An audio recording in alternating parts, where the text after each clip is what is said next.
everybody to the final presentation for this camp meeting.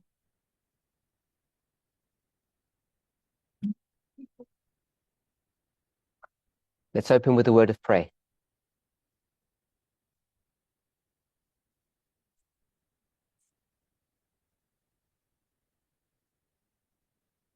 Holy God, we thank you for all that you have done for us, not only through our lives,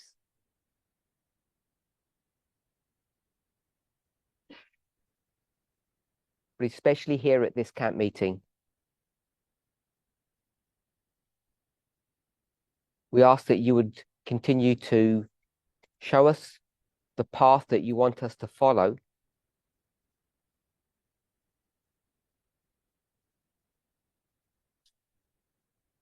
a path that is laid out in prophecy.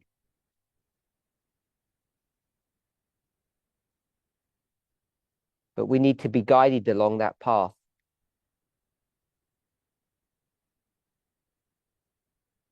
For it is straight and narrow,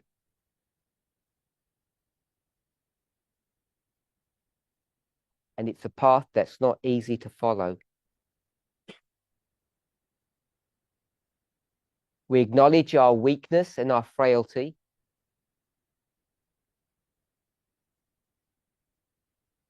We pray that you would give us strength,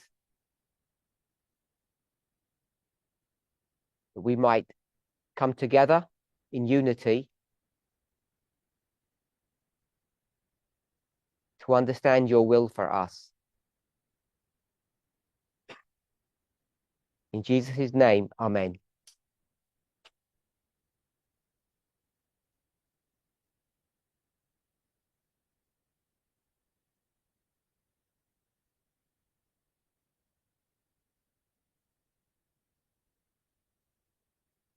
In my first presentation,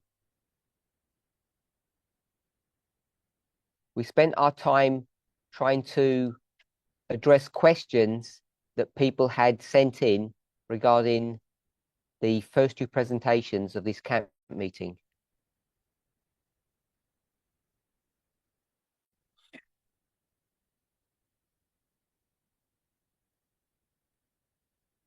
Those were the two presentations that Elder Terry did.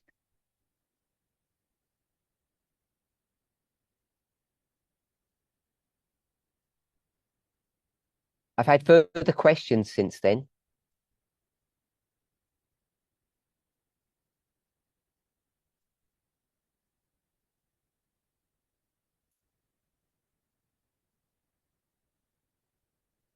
I've had further questions since then.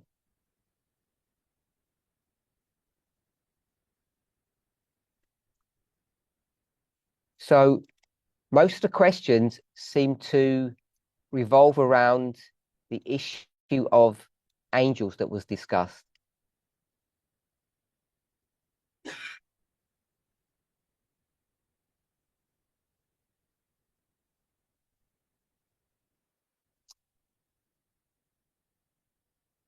I'm surprised that people have focused so much about these angels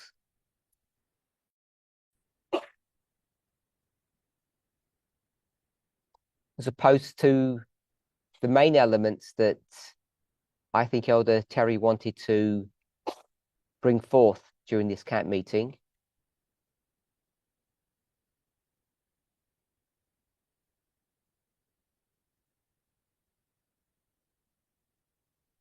So I might field a couple of more questions on the angels, but I don't want to focus on them in this presentation.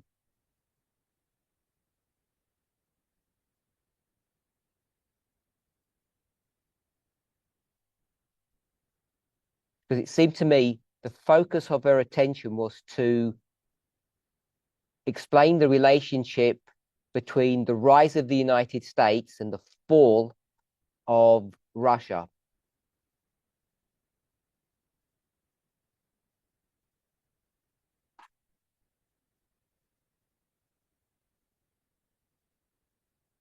And the vehicle that she used to do that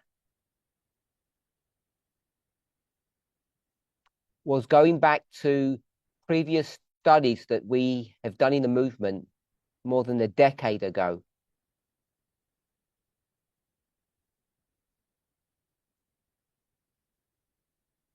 So I just want to field some questions on that subject.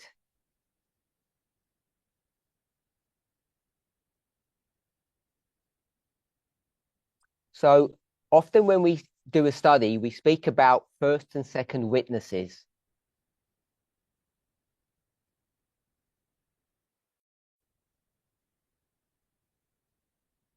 So someone's asked a question. Marking the death of the King of the South at the close of probation,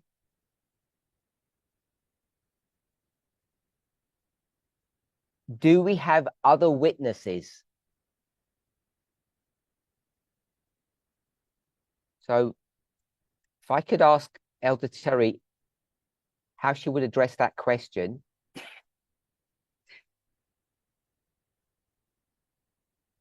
When we speak about other witnesses, often it's hard to know what's in the mind of the questioner.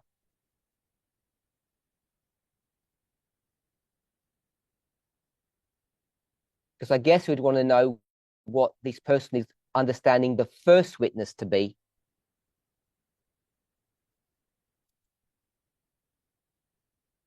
In order to provide other witnesses. I also want to add one more point before Elder Terry speaks.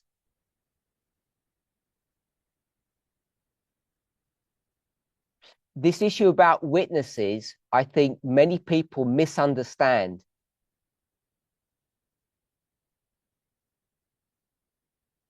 Often what people do is have an idea. They are unable to defend that idea or that model.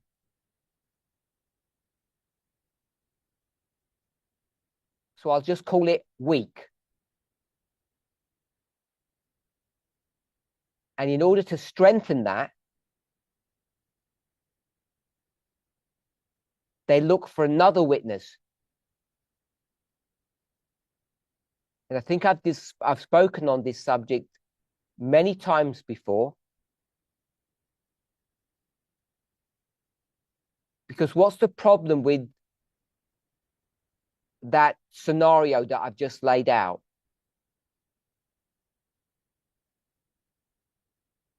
What's the mistake that has happened?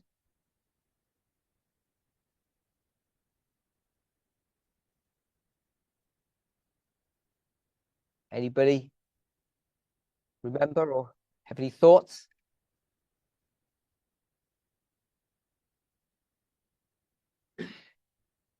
So the problem is when you have a weak first witness or a model,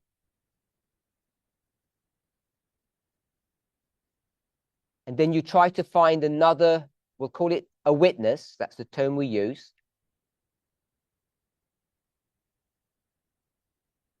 That supposed second witness ends up becoming the first witness.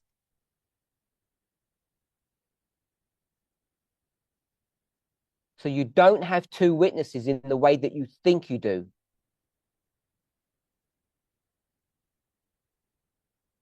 If you're going to develop a thesis, have a model, you have to be pretty sure that that model has integrity. And once you're confident that that model, I'm just going to say, is strong,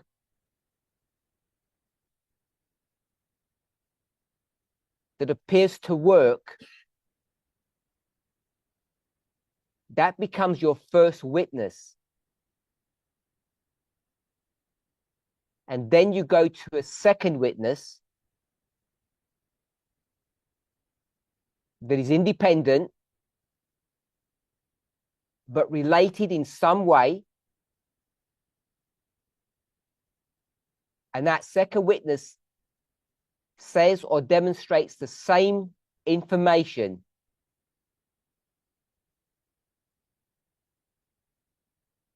And I think that's how you're supposed to use on the testimony of two, a thing that's established.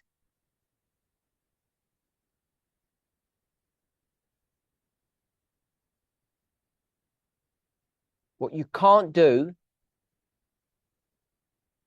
is have some vague idea and then look for a model that defends that vague idea.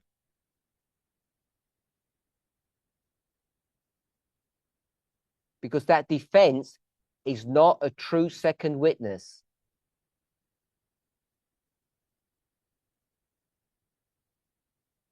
So I'm not saying the questioner has made that mistake.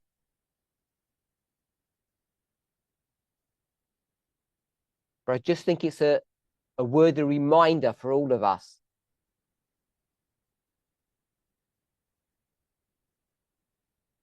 So the questioner is asking, do you have other witnesses about the death of the King of the South at the close of probation?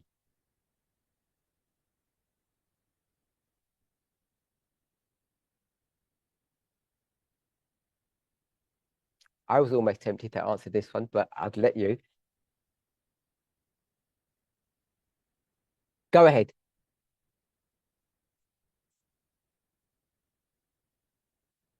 Think the world is Mystery Babylon and go back to Ancient Babylon. Ancient Babylon conquered three geographical areas, and the last one is Egypt.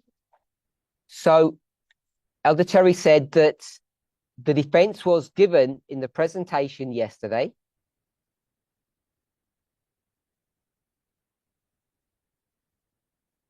Which is why I thought even I could answer that one.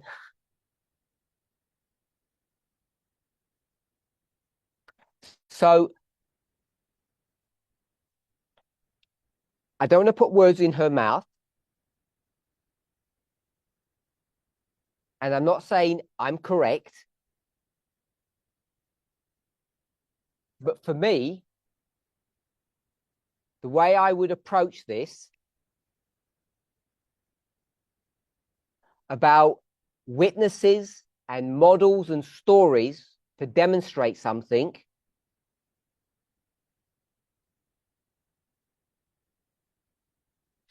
is specifically this question. Where would your first witness be?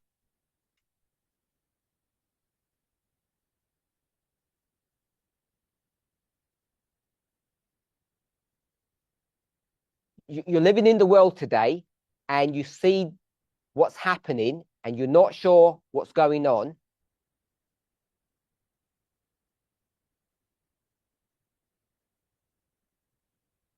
So what would you do?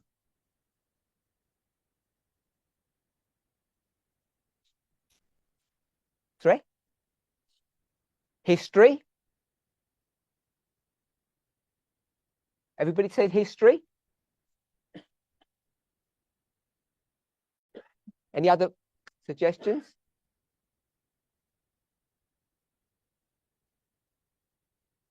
First angel's message. So all of those answers are good. History, first angel. So the problem is, let's assume that I'm a Seventh-day Adventist. We'll start with that platform or that foundation.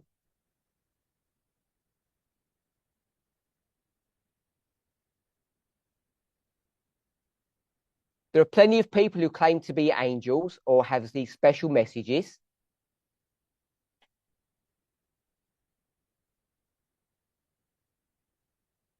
And history seems a seductive way of understanding what's happening.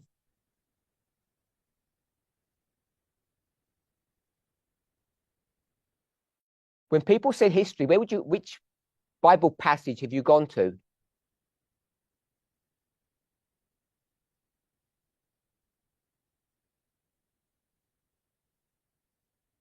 Isaiah? Isaiah 46. So we discussed this in a recent presentation, I think. So if we were just to simply draw Isaiah 46, how does that work?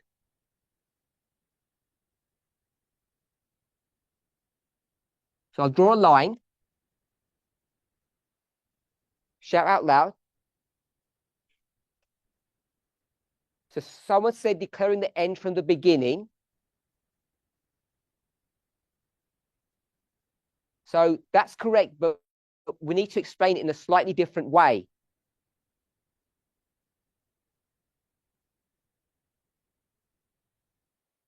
How many waymarks do you have in this story of Isaiah?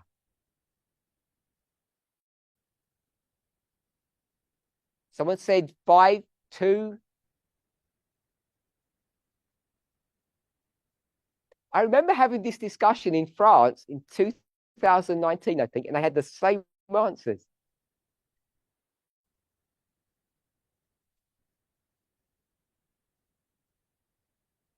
I'm going to go with 3.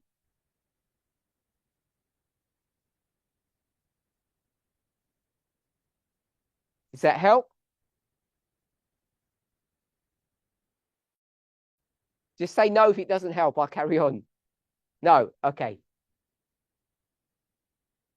So we'll call this the past. So say it, there you go. Past.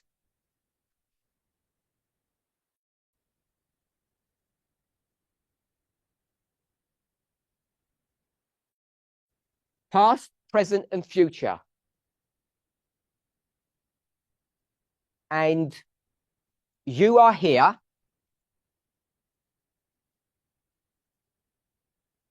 And in order to understand the future, you need to go to the past.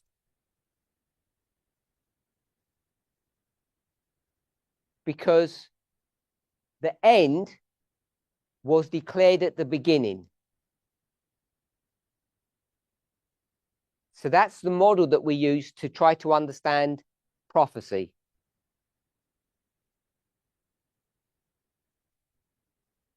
So what's built into all of this?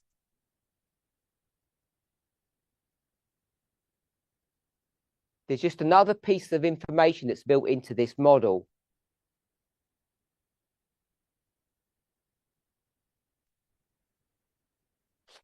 Something is happening in the present. Because if something wasn't happening today, which past are you going to look at? Because there's hundreds of pasts to look at. Does that make sense? So you have to be able to see something today. Current news. Did someone say? So it's internal? External, yes. So something is happening in the world that you can see. And based upon that, you'll go back into the past and it will predict the future. So to me, another element of all of this is there's a relationship between the present and the future. And the present and the past. All three are the same event, if we can put it that way.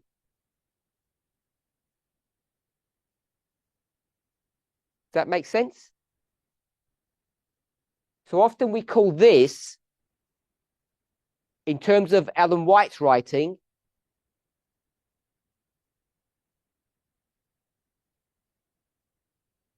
if we said this was the Sunday law,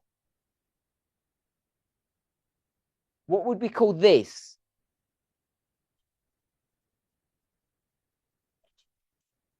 So we would call this the agitation.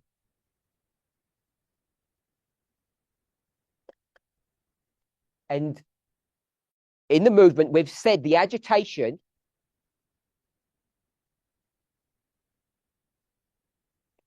is what's happening in the world that has all the characteristics of what's going to happen in the future.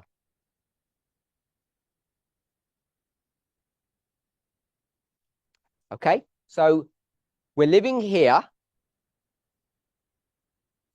and what history do we want to go to? What story do we want to go to develop a first witness for the King of the South?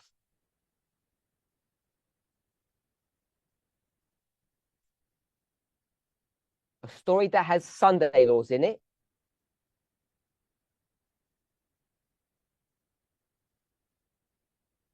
What's the Sunday law got to do with the death of the King of the South?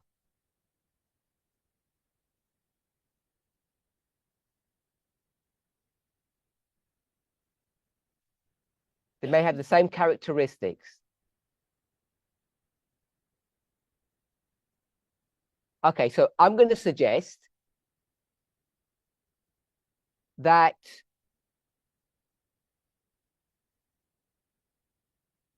if we jump a few steps in our journey of discovery,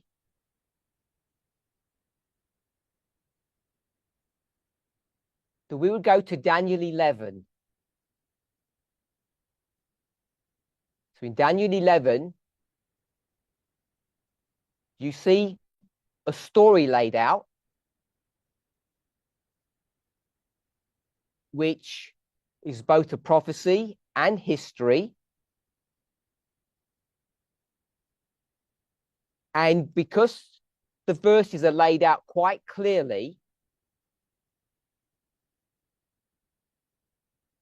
we can be confident in the structure. Are we okay with that? Once you get your symbols correct, you see that there's a war that's going on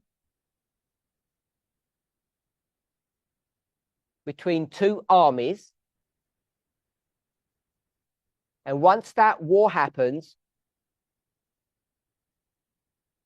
then the battle moves on, or the war moves on to other territories.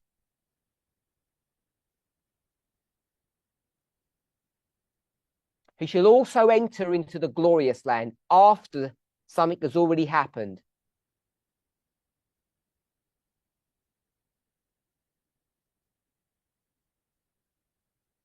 Now, the problem with those 6 verses, what is the problem? Not only with those 6 verses, with any verses.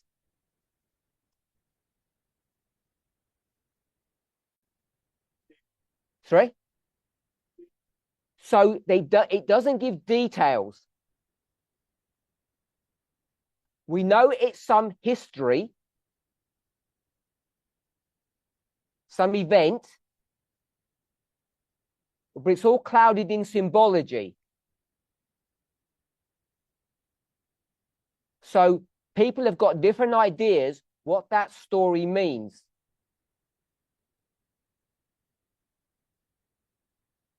But we know one thing about the structure. And everybody, even if you don't understand what it means, you can see that structure.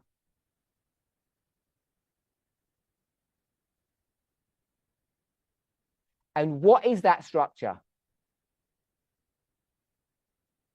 What can we all see, even if you don't agree on what the symbols mean?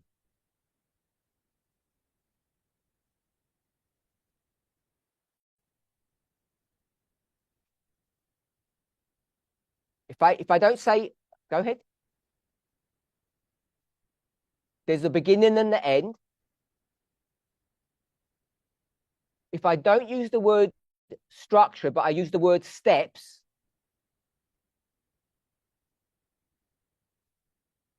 which is dangerous because now I'm leading you down a path.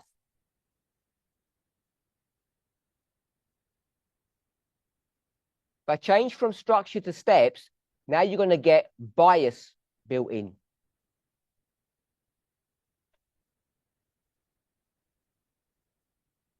How many steps are there?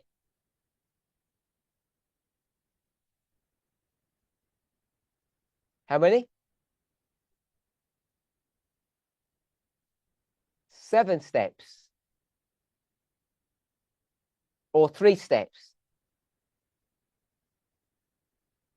We'll go with 3 steps. There's a battle between 2 armies.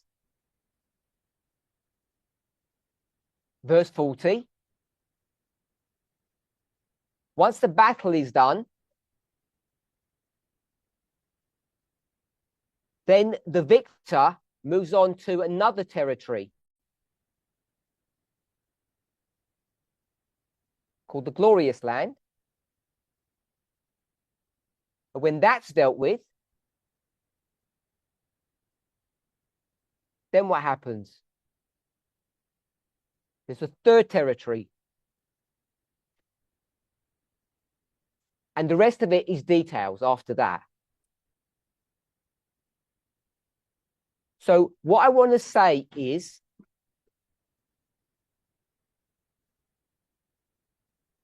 those verses have all the properties of being a proper first witness.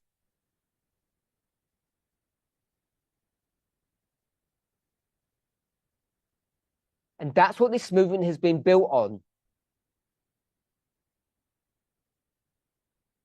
We may not have understood things. We may have forgotten things.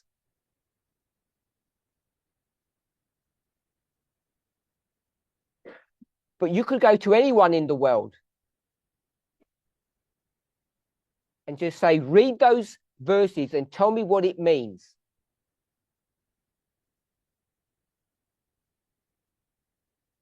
And I think everybody would have to agree that there are 3 steps.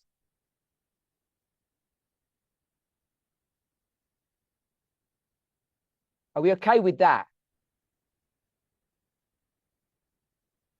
I think that's the first witness.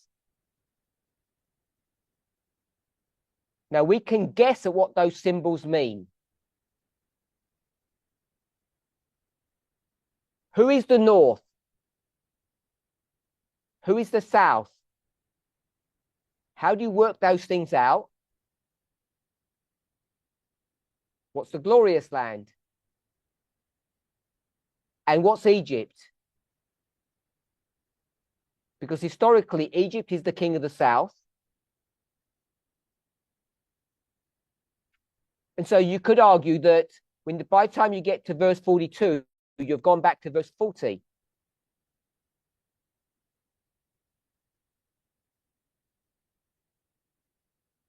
So there are many questions to be addressed.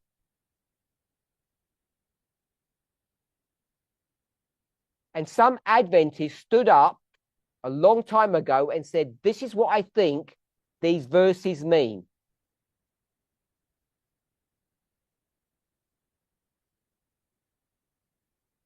And it's just these 3 verses, really.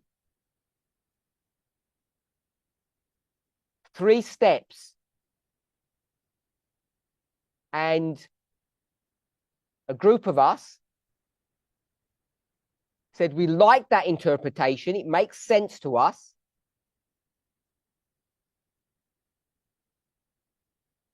And we ended up calling that person the first angel. But what I want us to see is that anybody should be able to go into those verses and see what he could see.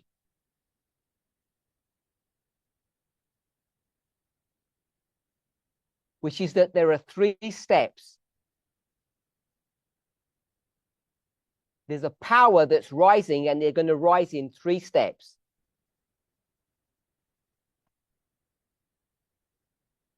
So I think that's the first witness.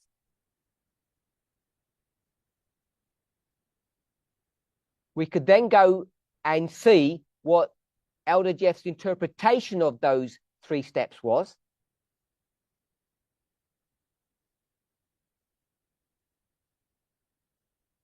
And see if you agree or disagree. Is the glorious land the Adventist Church? Is it this movement? Is it the United States?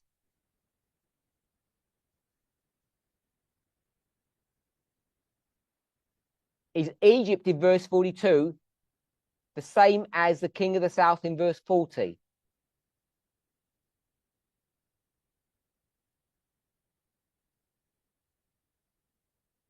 And this movement had spent, I would say, hundreds of hours discussing verse 40.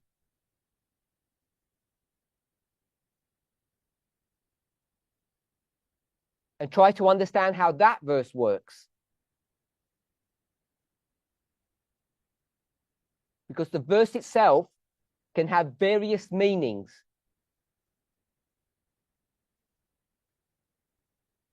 So when you go to approach these verses, how do you know what they mean?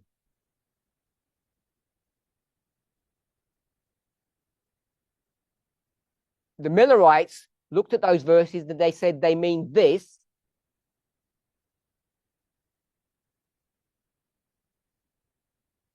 And we say, actually, it means something quite different.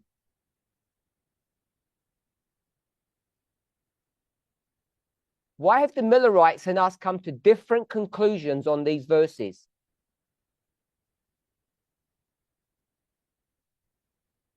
One second. Go ahead. So someone said they use different methodology or different understanding. Someone said they use different methodology.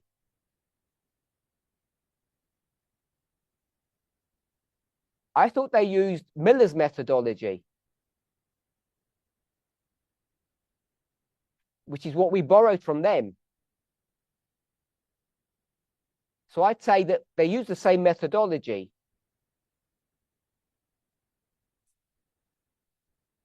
Someone said? The principle of dispensationalism. So if we go with that and say that the Millerites were living in which ray mark were the Millerites living in? The middle one, the present. And so they see things happening and they're going to go to these 3 steps and try to explain them.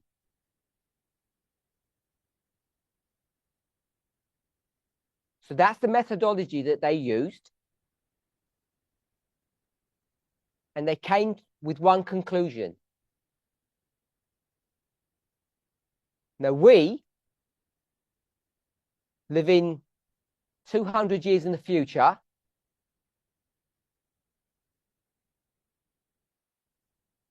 We're using exactly the same methodology. We're looking at present events and trying to understand them in the framework of these, I'm going to say these 3 verses.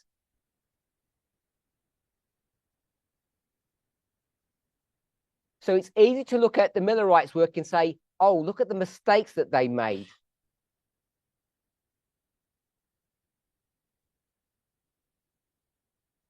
But I want us to see that based upon these rules, they're pretty much forced to make the decisions or the conclusions that they made.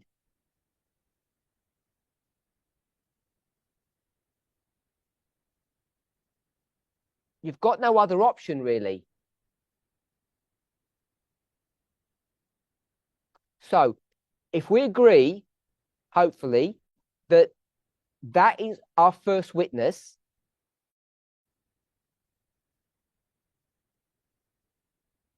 and its strength is in the structure of 3 steps.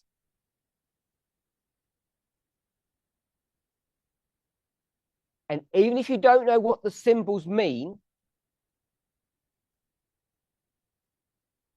you know it's speaking about one power. One thing I really liked about Elder Terry's presentations this weekend,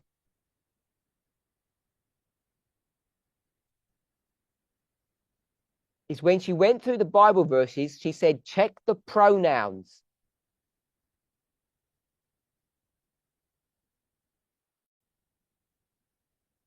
Which is what we used to do. We used to pay very close attention.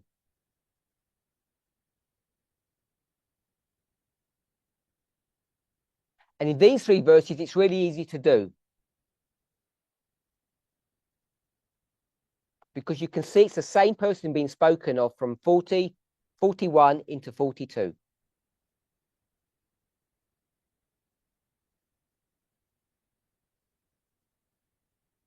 So now we've got our first witness. Everybody can see it's 3 steps of the rise of a power. And it clearly says it all begins at the time of the end. Now, this movement has developed a theory, a model of what all of that means.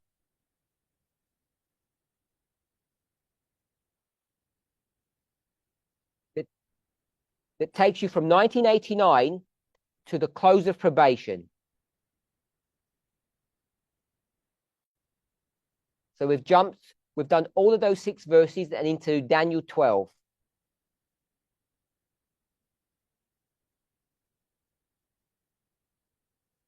So we're not going to discuss that. We're going to say we now have a first witness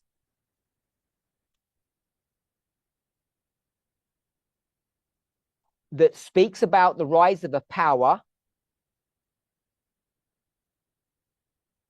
that does so in 3 steps, and it's happening today.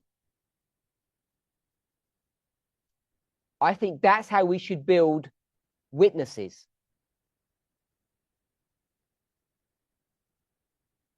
Because anybody, whatever your persuasion is, whatever your religious belief is, you don't even have to be a Christian. You can see that in those words.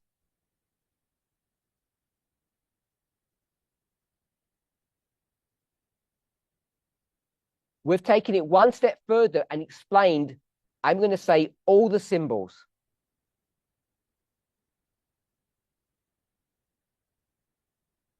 And then what do?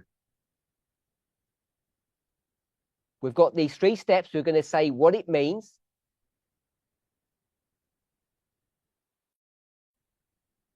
Now you have to go to other models or other histories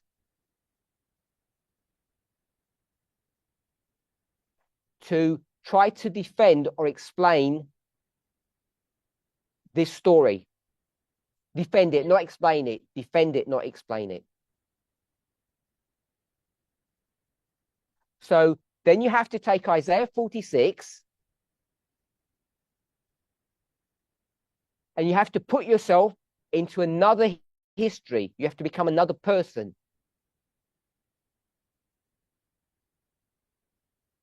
A good one to choose is a prophet, because prophets tend to be raised up at important points in history.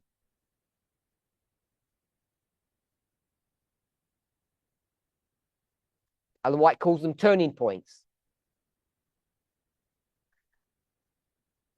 So that's relatively easy because most of the Bible is, I say most of the Bible is written by prophets who discuss important events.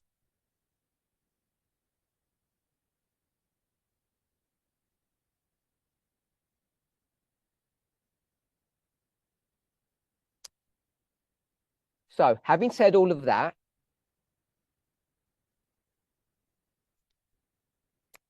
I'll try to reproduce what Elder Terry what her boardwork was.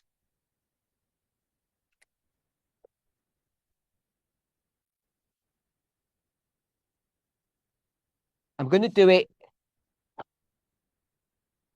backwards, if I can say that.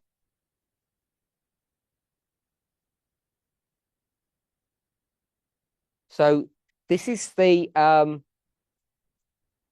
call this Daniel 11. We have the time of the end.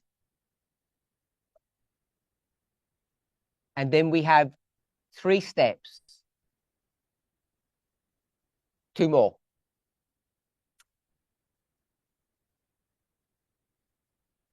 So we believe that this is 1989, and I don't think there's any controversy in that amongst us.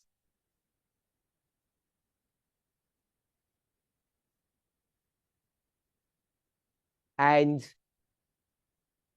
this is the fight between the Soviet Union and the USA.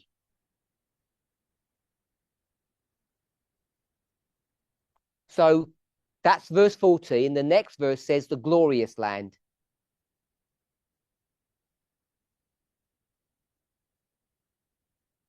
And then the next verse says Egypt.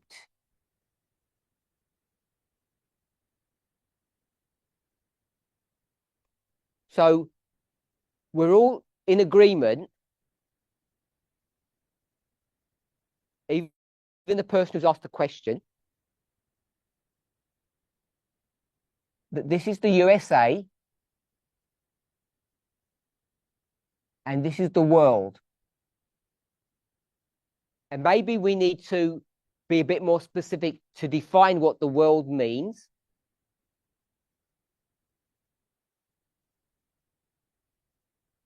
But we can just leave it at that symbol for the moment.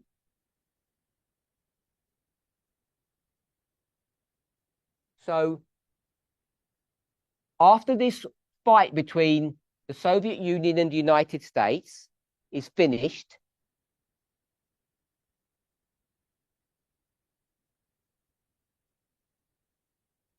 then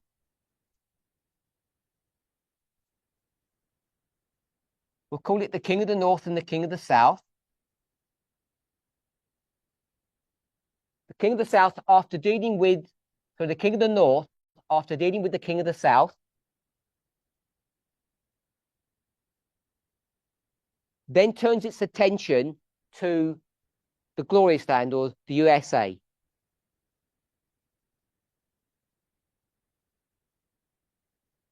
And we call that the Sunday Law. And I don't think there's any disagreement in that.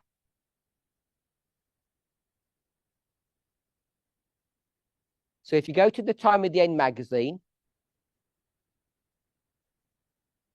or most presentations that you've ever heard,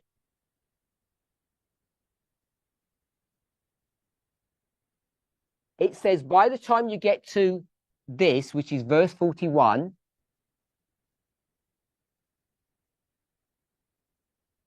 the King of the South is dead. Because after dealing with the King of the South, now the King of the North will deal with the United States.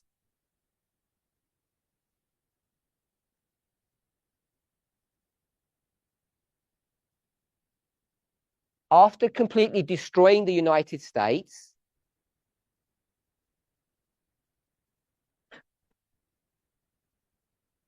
we'll call this the close of probation.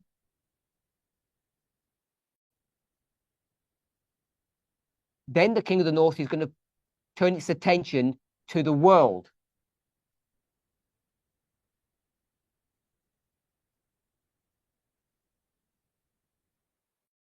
So I'm going to just say that the glorious land is now dead. Now, the problem with doing these lines like this is it teaches a certain truth,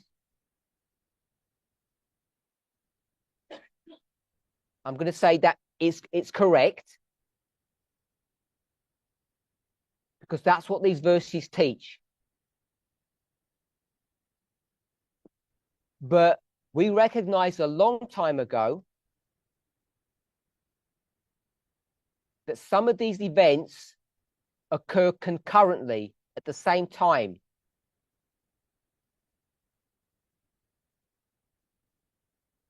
So that can bring confusion when you see what's happening in the present. But we'll leave that as it is.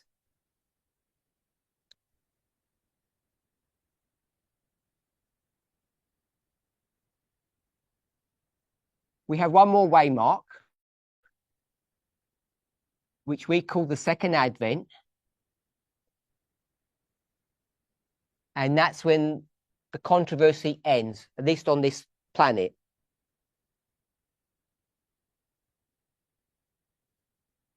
So Elder Terry developed this first witness in her study this weekend. But she's just repeating what is in the Time of the End magazine and what everybody here believes and accepts.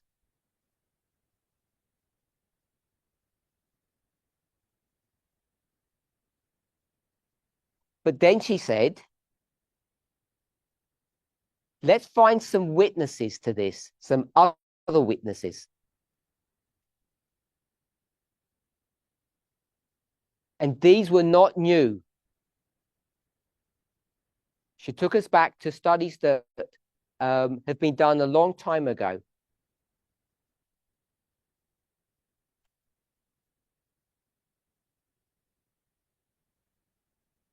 She took us to two stories: pagan Rome, and then she took us to papal Rome. So she's going to give us two witnesses. So the questioner asked, do you have other witnesses?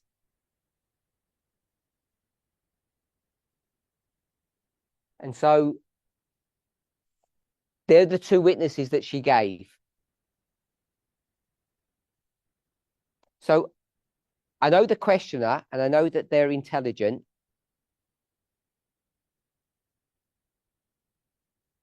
So I'm not sure exactly what they're asking in that question. So I'm sure they would have seen all of this. Which leads me to think that maybe we see the use or the term of witnesses differently.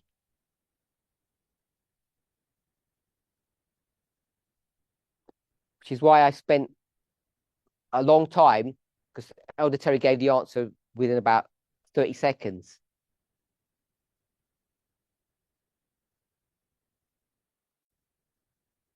So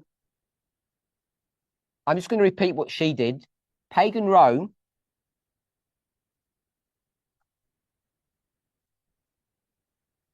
the story begins in 64 BC.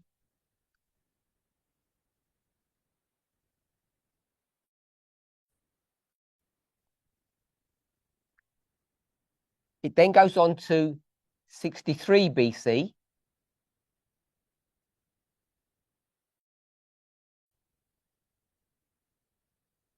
And then it goes on to 31 BC. And all of these three dates aren't new. If you've looked at old studies or you're familiar with them, all of these are well-established dates, and the story is well-established.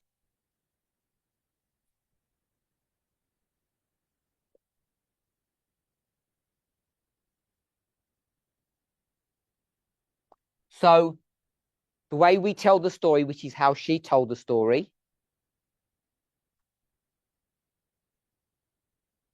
where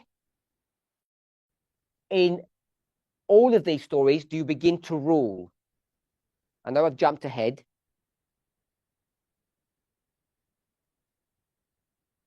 Where do we mark rulership?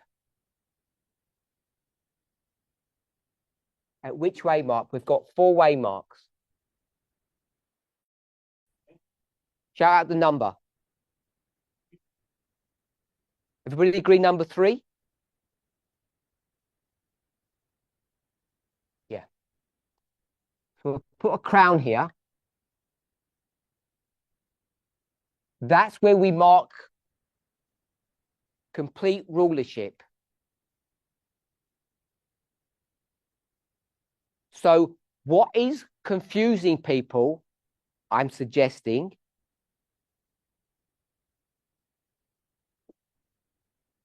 not only today, but in the last few years,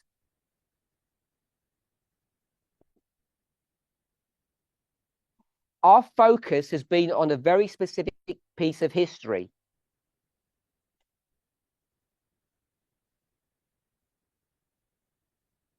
The present.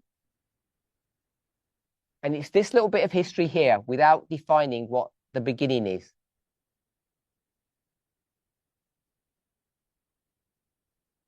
And we've spoken about the fall of the 6th and the rise of the 7th kingdom.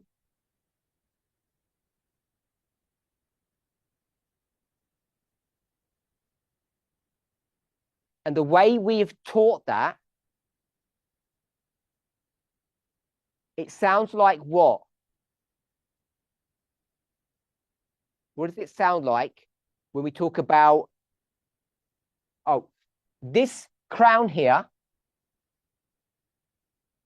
that kingdom, what number is that? What's the name of that kingdom? So this is number 7. But what have we been teaching in the movement for a few years now?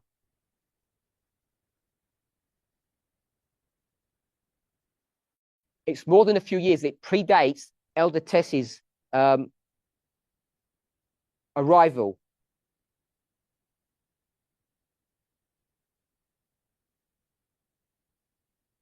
This history, what do we teach? About the 7th kingdom. Sorry? Begins at the Sunday law. Anybody want to describe it a different way?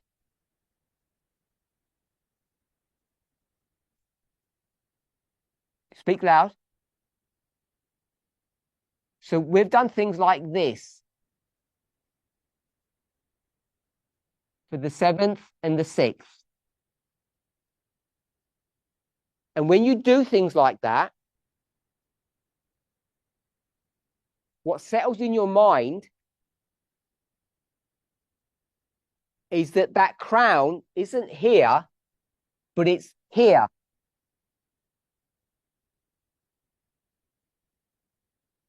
Does that make sense? So if you look at most studies that are happening at the moment,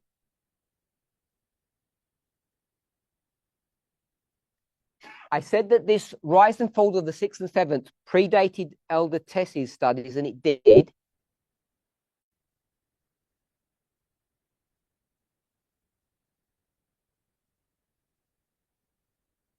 But like many other studies that we did in the past, she developed that idea, that model.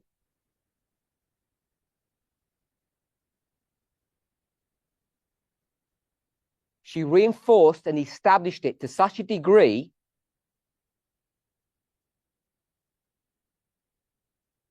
that I think in our consciousness, we've placed this crown 1 waymark earlier.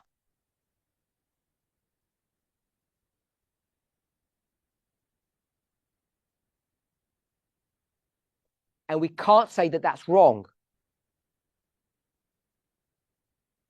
Elder Terry, do you have a mic?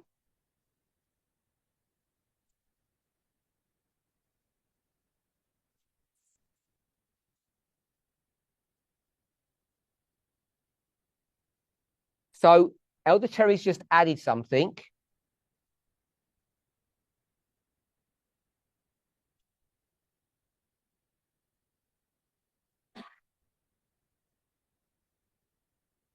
Hope that's spelt correct. And this is Julius Caesar. Is that EA? ER?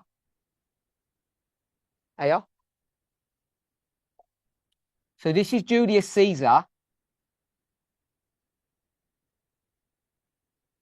who is elected as Pontifex Maximus at this waymark.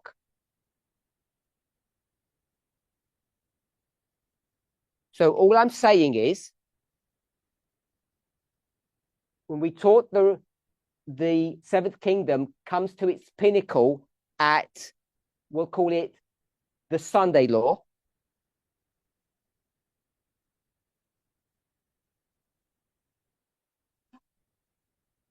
And Elder Tess develops and confirms that in her studies.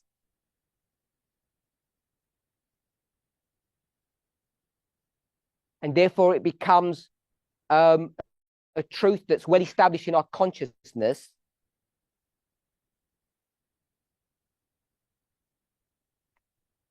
What I want to say is all of that is true.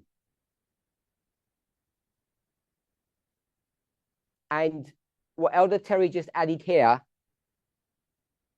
wasn't just some thought that she invented now. She already knows that.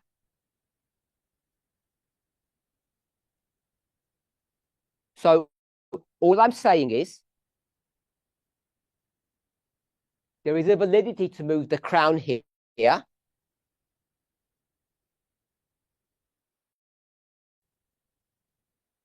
But it's not the end of the story. So you have to take 3 territories, 3 nations, 3 horns. And then you rule.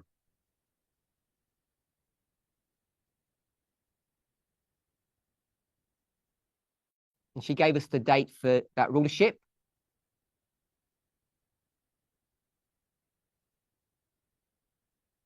AD 330.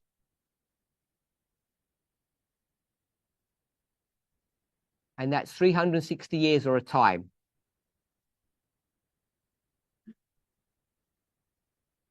So we could really stop there because we have now one witness, which we know is accurate to history and prophecy.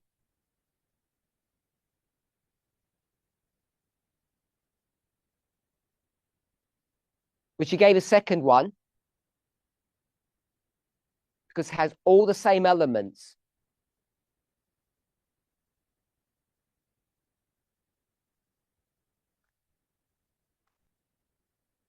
You have the Heruli, Vandals, and the Goths or Ostrogoths, depending on how you want to say it.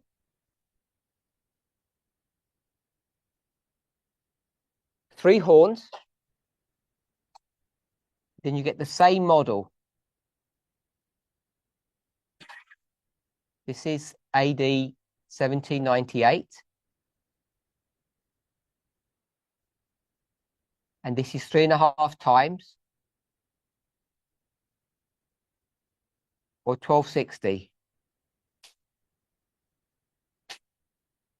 So once you have these witnesses, what can you then do? What do you want to do? What's the purpose of all of this? Someone said over here? They're witness, but what are you trying to understand? What's your purpose?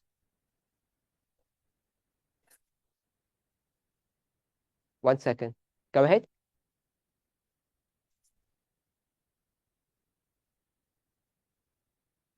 What is the point you're trying to make?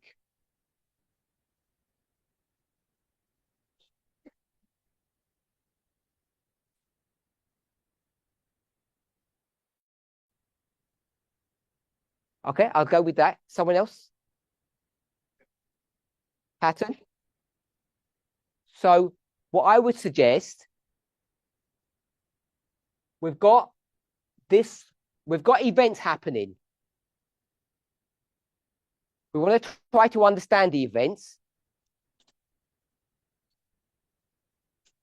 And we see in these verses something that leads us to understand that these verses are talking about the events that happen in now.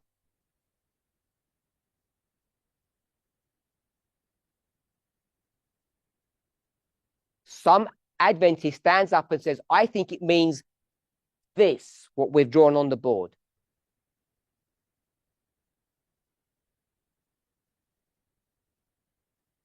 We say it sounds good, but we need to prove that it's correct. So we go to two different stories that we notice have all the same properties.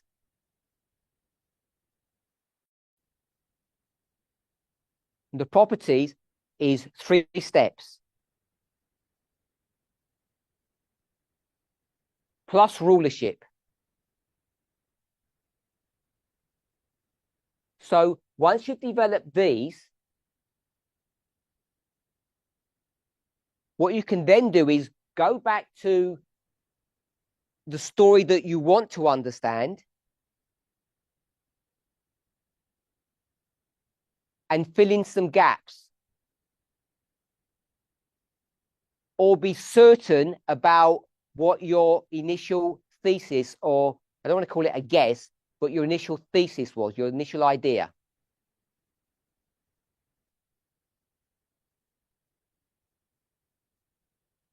For instance,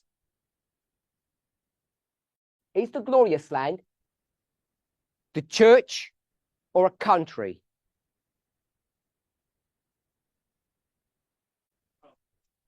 So it may not be that straightforward to understand that.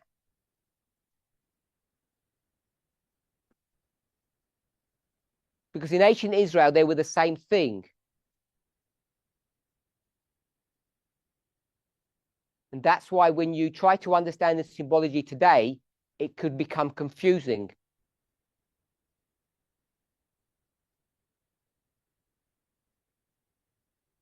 But if you take the storyline, you'll see that it is about geography. So that's something that we can now be sure about. And we can be sure about the King of the North, how that operates.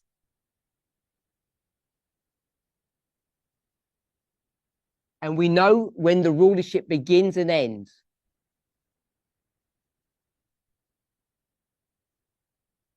So the question was about the death of the King of the South.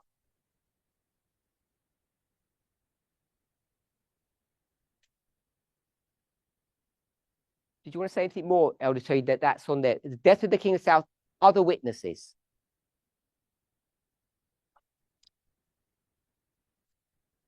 The mic? Just the mic? Oh.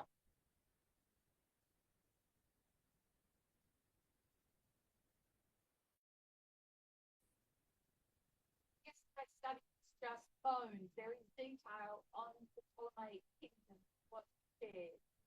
It's subjugated in 63. Of course, no peace. So I just asked Elder Terry, did she want to add anything?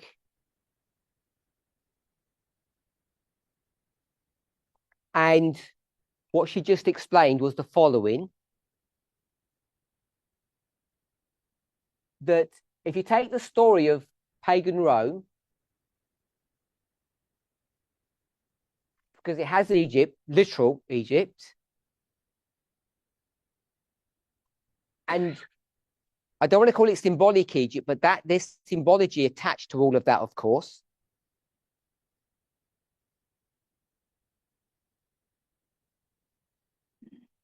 because while it's the literal country,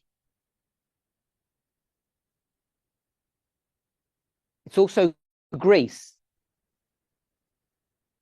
It's the last remnants of Greece.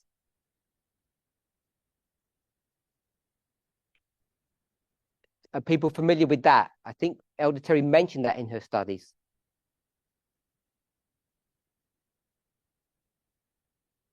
That Greece ends up dividing into two parts, north and south.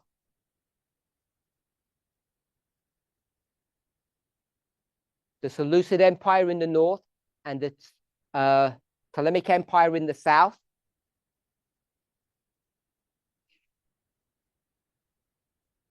And Rome has to deal with both. So I had King of the North here. So that was the Seleucid Empire.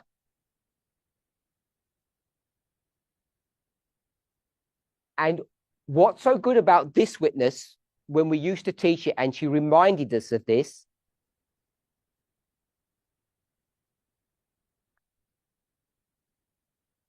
and I think we forget this.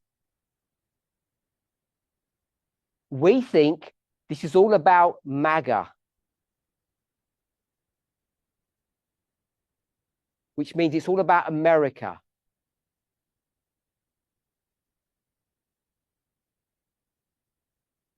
But in the story of pagan Rome, it's not about the glorious land. It's about destroying Greece prophetically or destroying Egypt literally.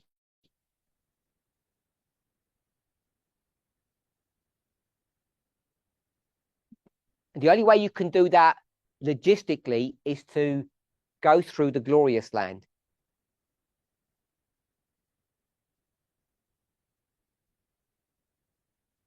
And you remember that over here, she drew a map. Same map that we used to draw in numerous presentations.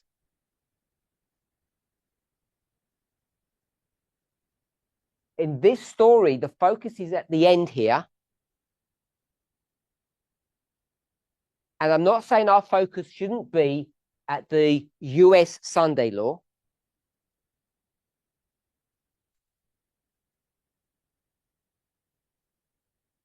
But the story is about this final step.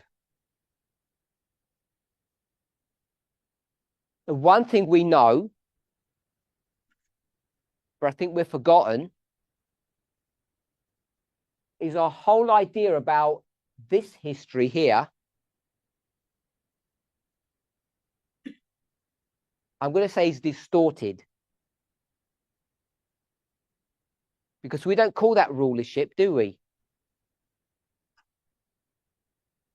If we went to this history this time, we'd say this would be the glory days of Rome, of the papacy. But we call this what? We call this the time of trouble, don't we? And we say the glory days of the King of the North have come to its end here.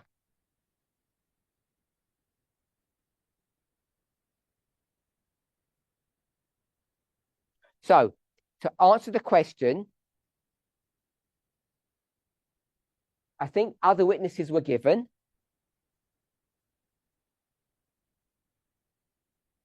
I think there is an acknowledgement that we have to deal with these two steps.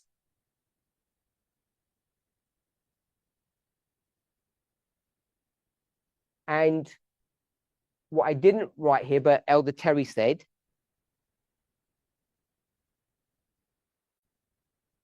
even though we say this is the end of Ptolemy here,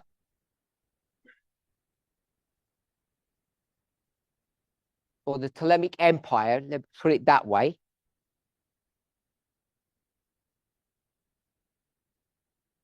because Ptolemy isn't ruling then.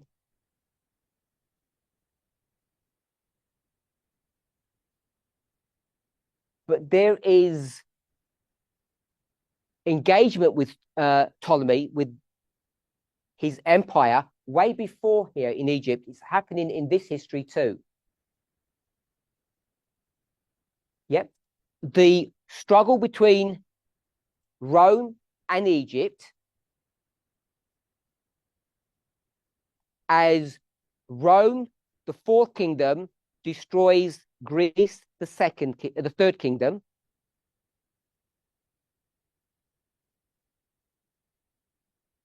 Doesn't all just happen at this one battle in 31. This has been going on for decades, and you can show clear history in the 63 history that there is a struggle between these two powers.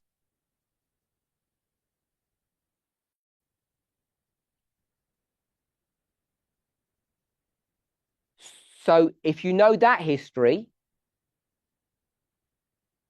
you can then show that there is in fact an interaction between the king of the north and the king of the south at the waymark that we call Sunday law, the end of verse 41.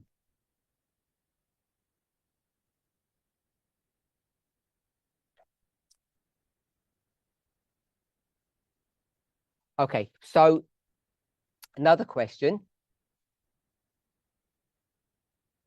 Since when do we mark the death of the king of the south, both internally and externally?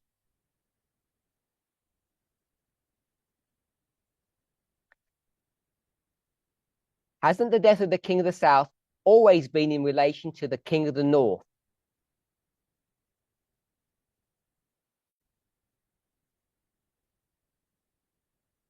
So are you able to comment on that? Before you do, if you explain to people what the question means, internal, external, death of the king of the south.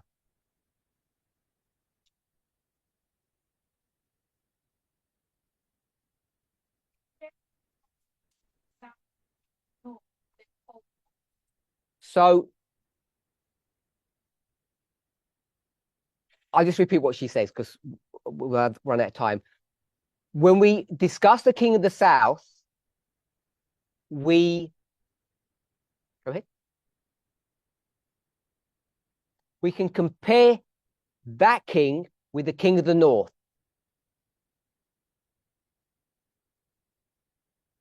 Because they're completely opposite, they're also the same.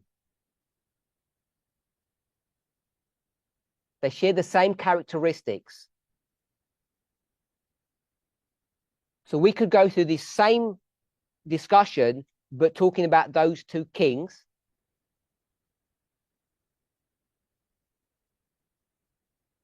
And once you can establish multiple witnesses about a particular subject,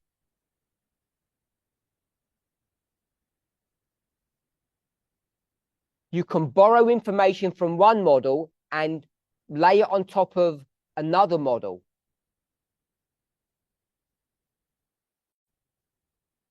Just like we did here, and we put the word rule. So you can compare and contrast the two kings. The question says, we've never looked at an internal death before, and Elder Terry's answer so far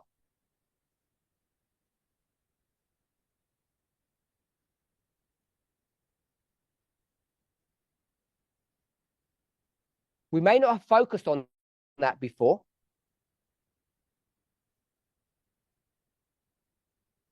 but let's compare and contrast with the north.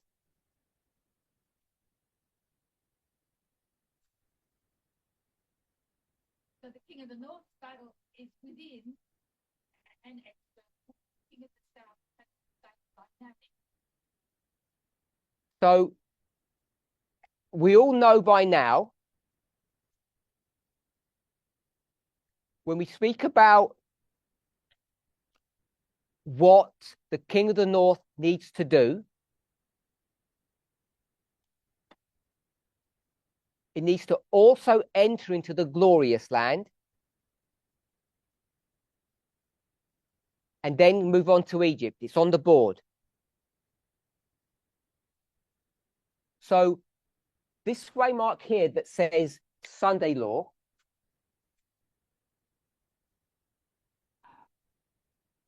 if we call this the USA Sunday law, and we call this the worldwide Sunday law,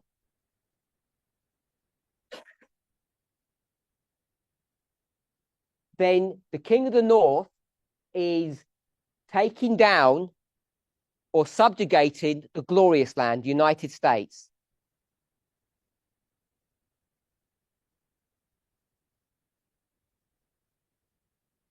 Another piece of evidence that Elder Terry shared with us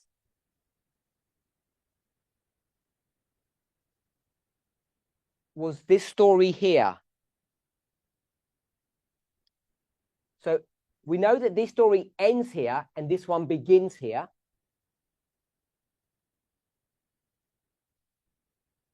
But she took those two waymarks and lined them up.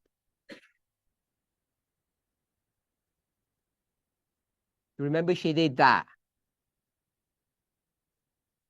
And that's nothing new.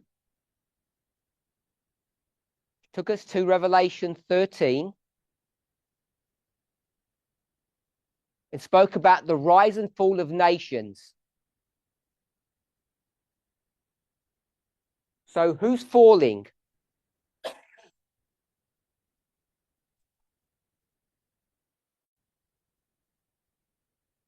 I don't want to use the term King of the North.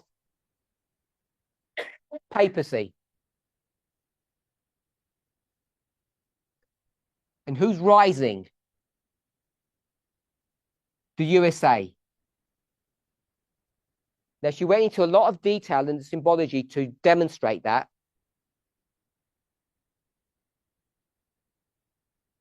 So, as soon as you know that,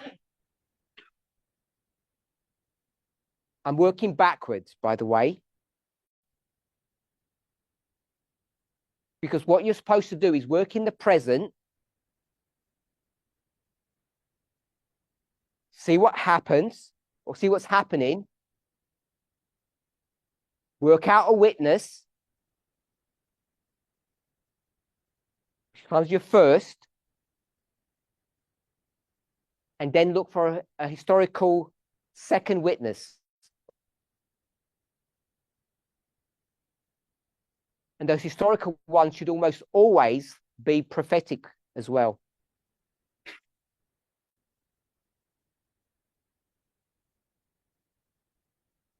So we can do the same here. So I know I did that as number 1 and 2, but it's the other way round.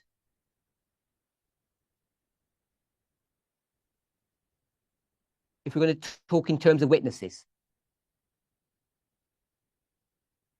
So if we're okay with that, you need that information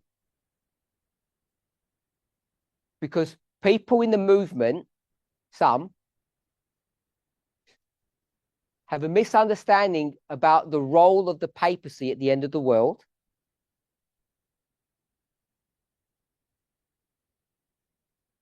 But I'm not addressing that, but this model explains that issue.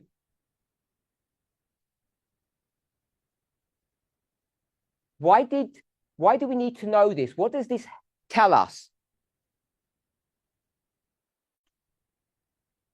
This is about the question, remember? We need to pick up some information here to use it to answer this question.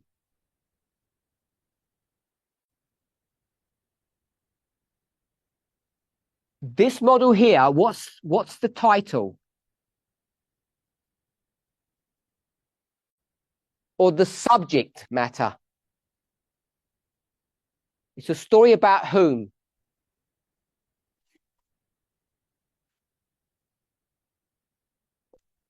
So the conclusion of that study would be what?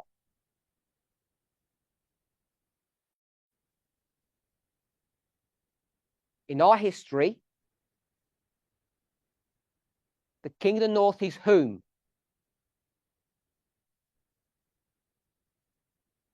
USA.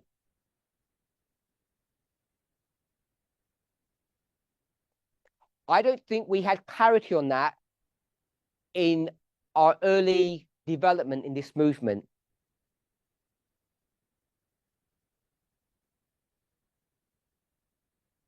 The reason we didn't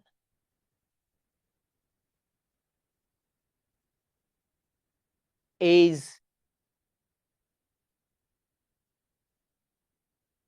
I'm going to say threefold issue, but it's Ellen White's writings speaks about a threefold union.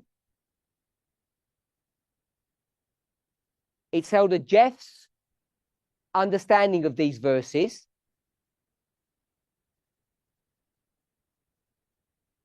And it's, I'll say collectively, Adventism's understanding of Revelation, most of Revelation, but at least 12, 13, and 17.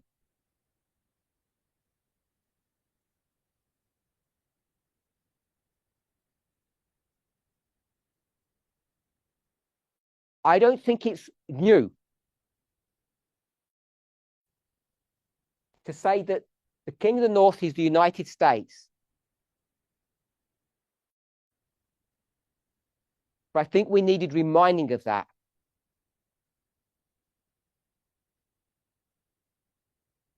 Because people have been confused about how you get from verse 40 to 41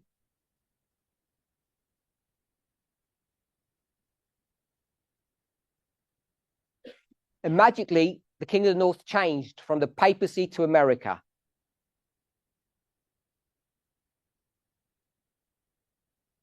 And it wasn't magical. So once you know this, that the king of the north is the United States, what does it mean about this battle?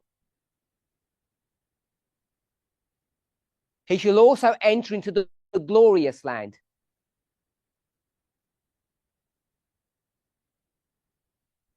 I'll call it an Adventist model. I don't know exactly what they believe.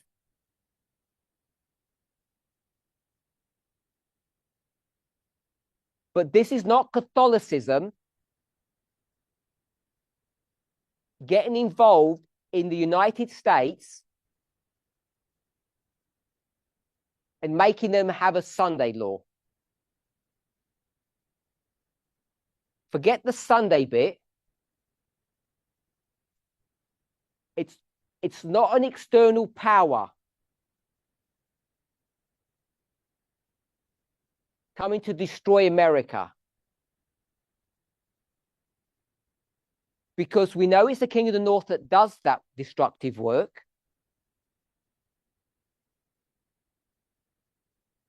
And who is that? Who is the king of the north? We've already defined it here. So the aggressor is the United States. And who's the victim? United States. So the United States is fighting with the United States.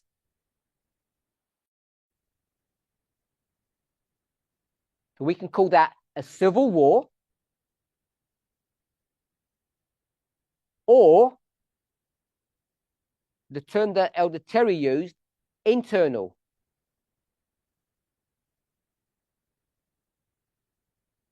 So if we're okay with that, then we move on to this story, the next one. After America has destroyed America and won, it will then move on to take the world, or Egypt.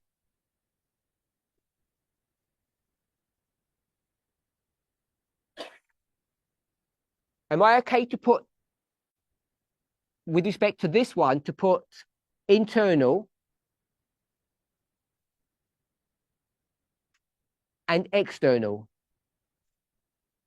Is that okay? So Elder Terry said compare and contrast. If the King of the North has an internal issue to deal with and an external one,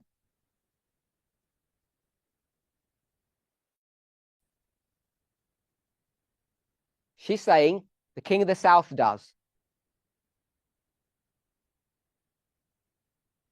And the question says, since when did we do that?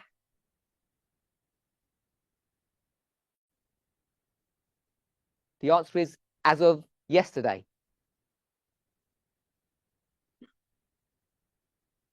If you didn't see it before,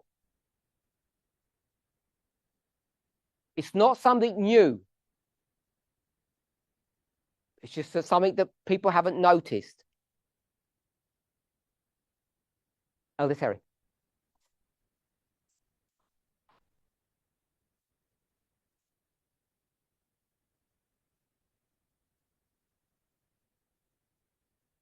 So the story of Navalny, which Elder Terry is marking as the internal, we'll call it the internal death.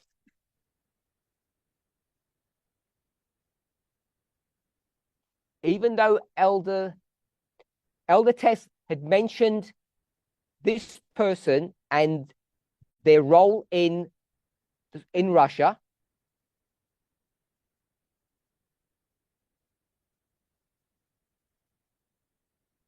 she may not have defined it in the way that it's being defined now.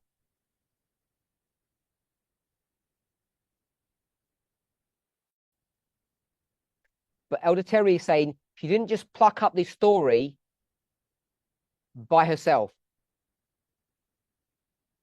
She didn't make this, she didn't create this story by herself. She borrowed it from Elder Tess.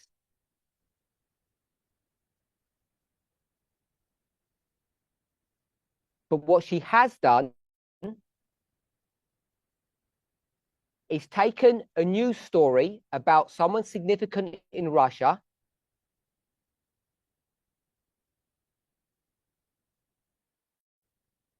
and seen that as a turning point. So, is that fair enough? So, to answer the question,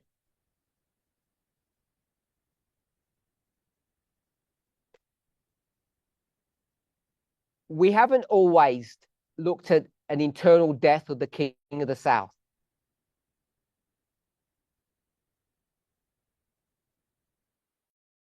And the death of the King of the South may always have been in relation to the King of the North.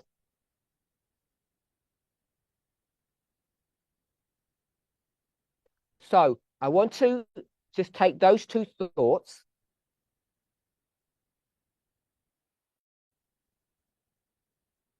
and if we see that there's an internal and external, and even if you're not yet persuaded, at least if you consider now that they're, go ahead.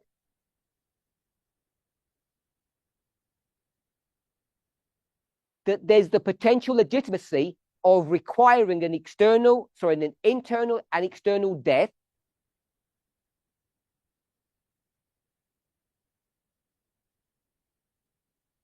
of the King of the South, you can see a prophetic argument for that. And you can see it being laid out over Daniel 11.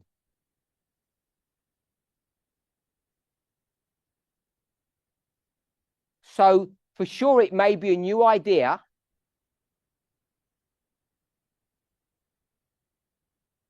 But just because it's new doesn't mean it's wrong.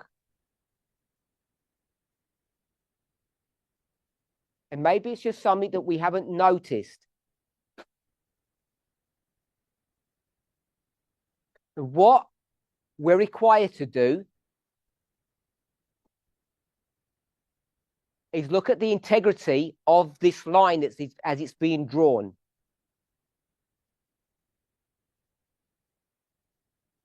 We all know that this is the internal death of America.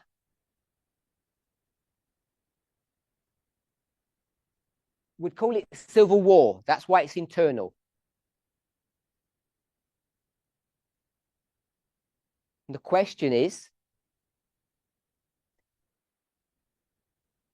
should we expect something similar in Russia, the King of the South? And I think the reason why people are struggling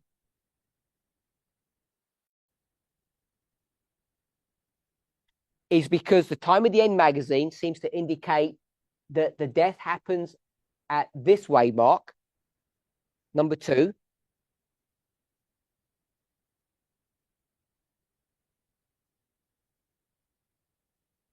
And the result of that death is at the hands of the King of the North.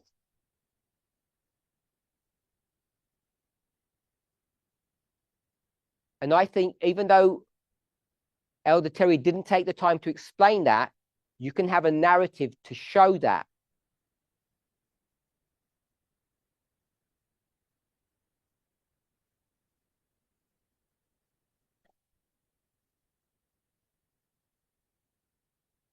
So the democratic fall of the King of the South is not a subject of prophecy on its own.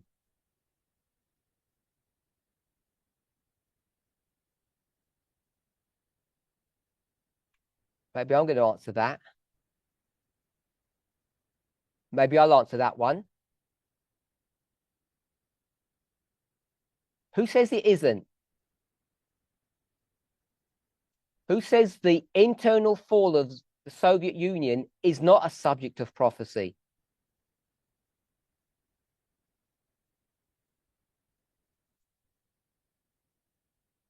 Just because we haven't seen it up to this point.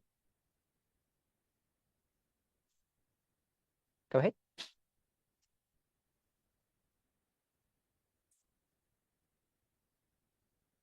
So, Elder Terry is an answer for that one.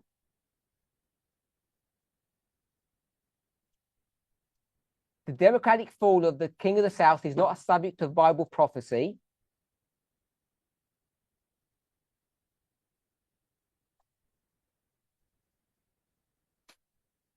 And she took us back to 1989, reminding us all again that that was an internal fall of the King of the South.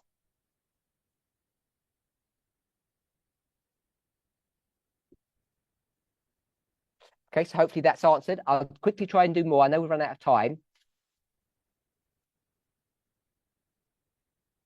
What do you mark as the beginning of the Sunday law waymark and the end?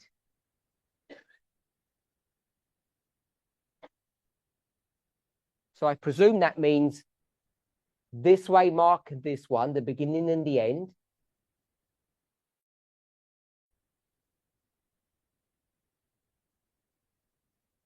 Which is waymark number 2 and 3.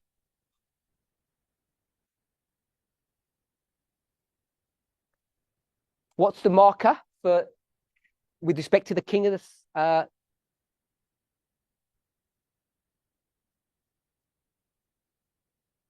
actually, so it says, what do you mark as the beginning of the Sunday law waymark? So I guess the Sunday. So I guess the Sunday law would then, I think the target is the King of the North.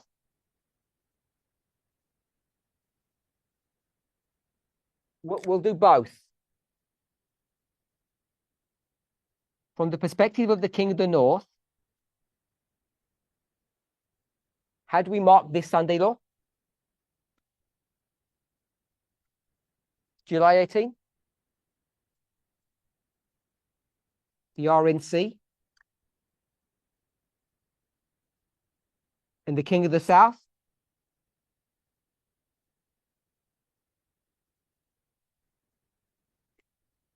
What would you write here? What would be the marker?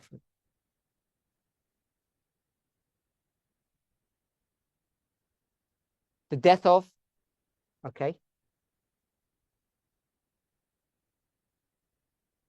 I don't know how to pronounce, how to spell his name.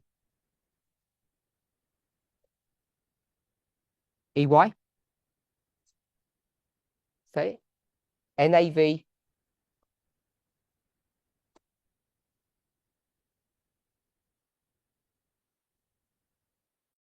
Okay.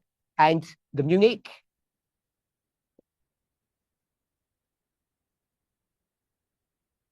I know this is small for people online. I'll take a picture and post it.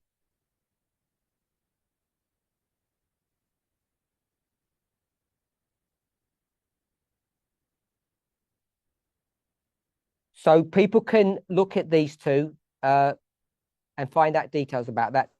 So that's where Elder Terry's marking the beginning.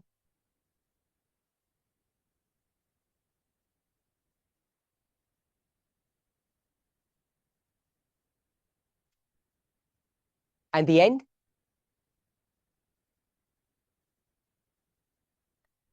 We can't say with any. It's the future. We don't know what the future would actually specifically look like. We can't predict an event.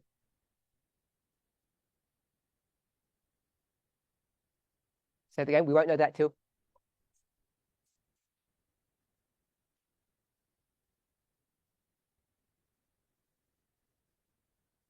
So when it comes to the King of the North and the King of the South, we can't make any commitment. And there's a prophetic reason for that.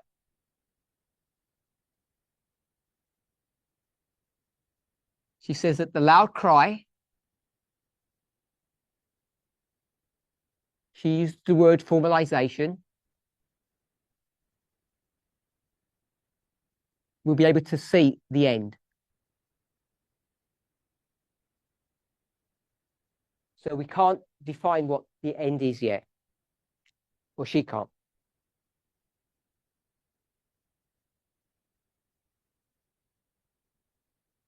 On the line of the Heruli, Vandals, and Goths, don't we mark the Sunday law at the third way mark, 538, and the close of probation at 1798?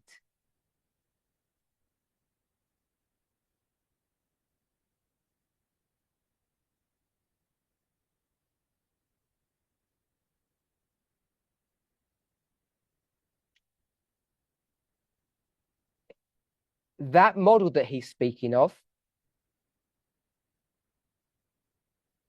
do you see it as a contradiction to anything that you've said?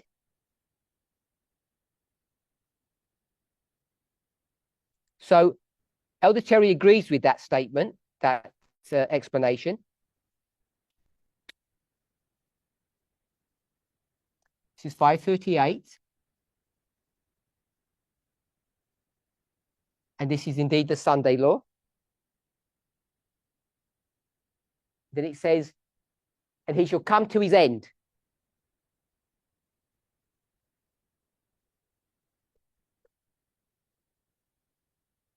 And so it's okay to put close of probation at that point too, or death.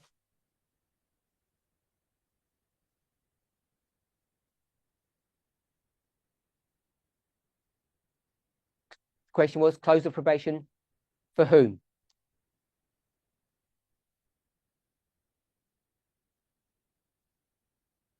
So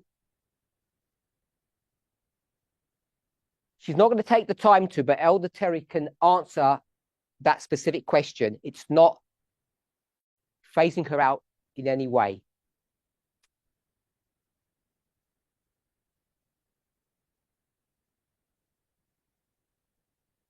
And just so that I would just point out that if the question is marking Sunday law here, then they would agree that this would also be Sunday law.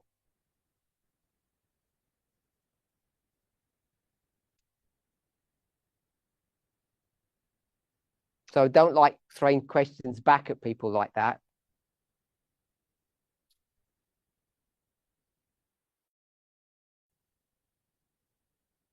But that's marked as close of probation. Therefore, this would also be a closed with probation. And if we're not careful, we can end up tying ourselves into knots unnecessarily.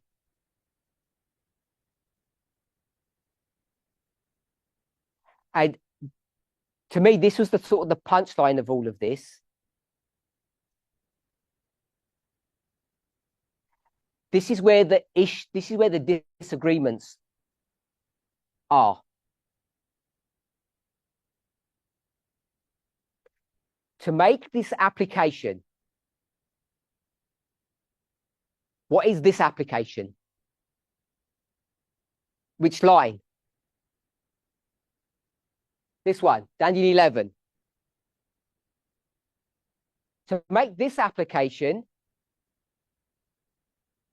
shouldn't all the lines, these ones, all be in agreement? Now, this is a rhetorical statement because the questioner doesn't believe that they are in agreement.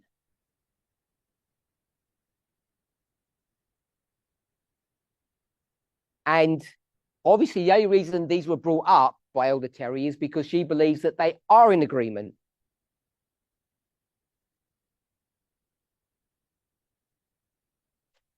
So I wanted to spend this presentation discussing these questions because they touched on several issues.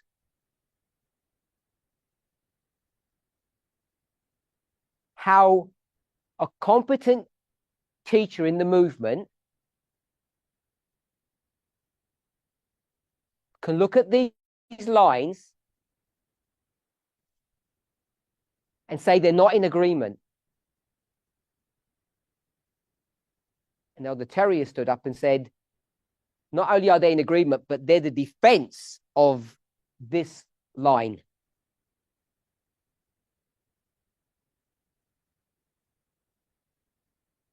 So I know in one presentation, I've tried to be as open and transparent about this issue.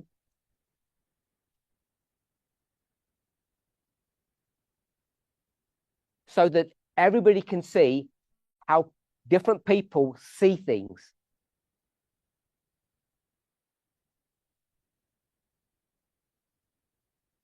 So the bottom line to me is, the bottom line of this questioner, all the questions that this person is asking, is they don't believe these lines are in agreement.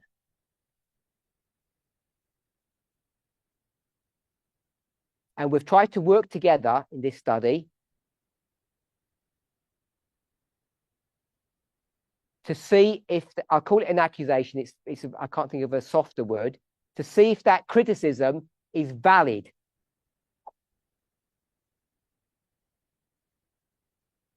So each of us listening needs to decide for ourselves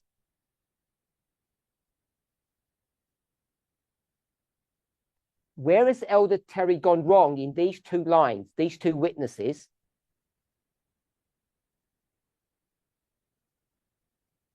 And this related story here. So if you're on audio, pagan Rome, papal Rome, and the transfer of the title of the King of the North from the papacy to the United States.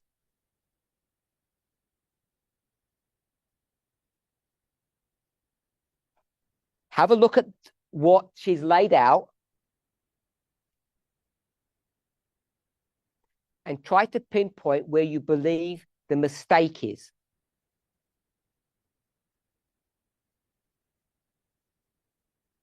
I want to thank everybody for spending your valuable time with us. I hope you've enjoyed these studies as much as I have.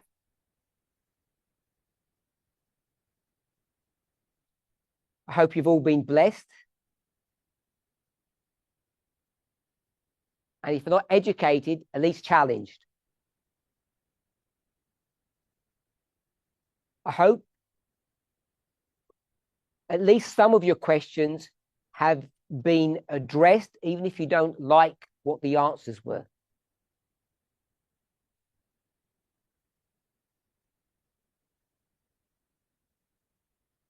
I know we're a little bit over time, but we're going to close with prayer.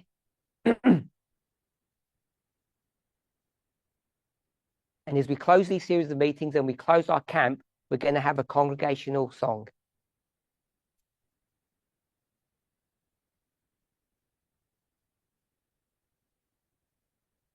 So I'm going to pray and switch the camera around. Then we'll sing and then we'll close the service.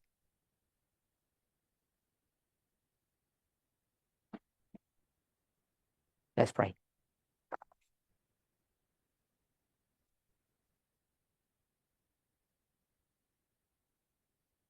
Holy God, we thank you. We thank you for the methodology that you have given to us.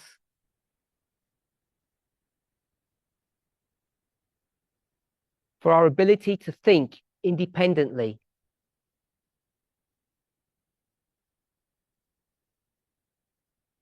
For the great privilege that you have given us to even challenge you.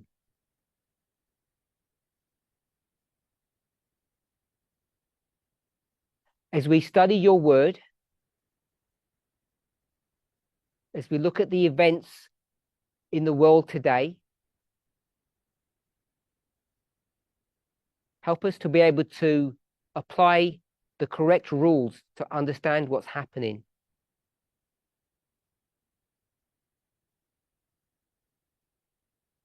Help us to come into a clearer understanding of the truth.